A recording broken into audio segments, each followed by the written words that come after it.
Imagine being paralyzed from the neck down for 6 years. Right. And then just by thinking about it, you pick up a pen and write, "Thank you." Yeah, it sounds like complete science fiction. But we have a stack of medical journals and market reports out of China today showing it's actually totally real. Exactly. So our mission for you today in this deep dive is to unpack the world's first commercially approved invasive brain implant. We'll get into the philosophy of neurotech and, well, confront this really unsettling question about who actually owns our movements.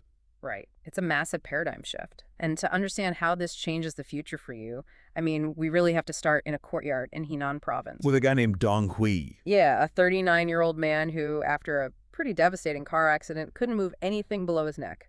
But recently, using this implant, it's called NEO by Neuralink Technology, he actually held a pen. And I read he was so overwhelmed with emotion just writing his own name that he actually skipped a pen stroke. He did. It's just incredible. But, here's where it gets really interesting.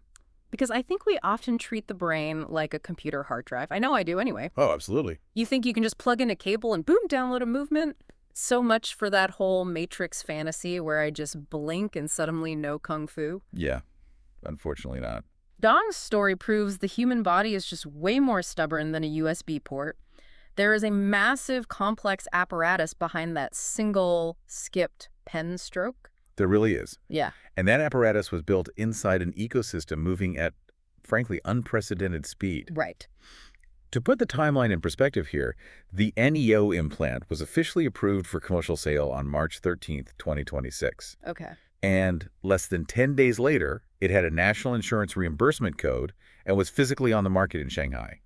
10 days. Wait, 10 days? That sounds impossibly fast. I mean, Yeah. almost reckless, right? In the U.S., the FDA would spend years reviewing something this invasive. Oh, absolutely. So are they just cutting corners to win an industrial race, or is there a cultural difference here? Like, do they just not have that Western, ick factor when it comes to testing machines inside human bodies? Well, that cultural difference definitely plays a huge role, though, we're just reporting what the sources outline here. But what's fascinating is how this contrast highlights two totally opposing definitions of winning. Winning the neurotech race, you mean? Right. The U.S. approach, which we see with companies like Neuralink, is obsessed with the absolute frontier.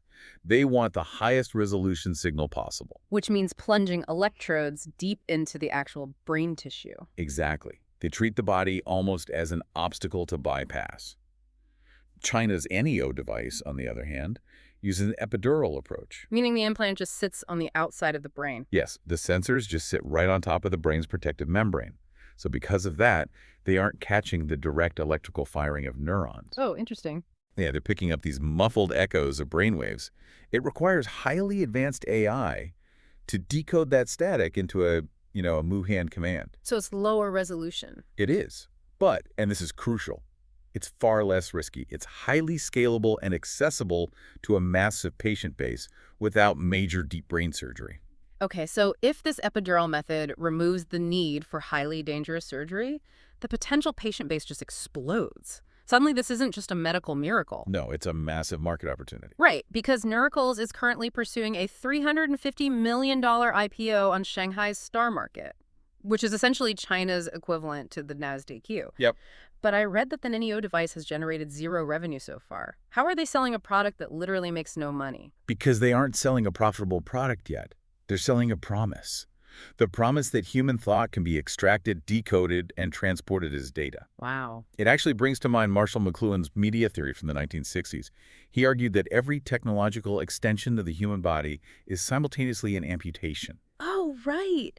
We love the shiny new extension, but we ignore what we lose in the process. Exactly. Think about your smartphone.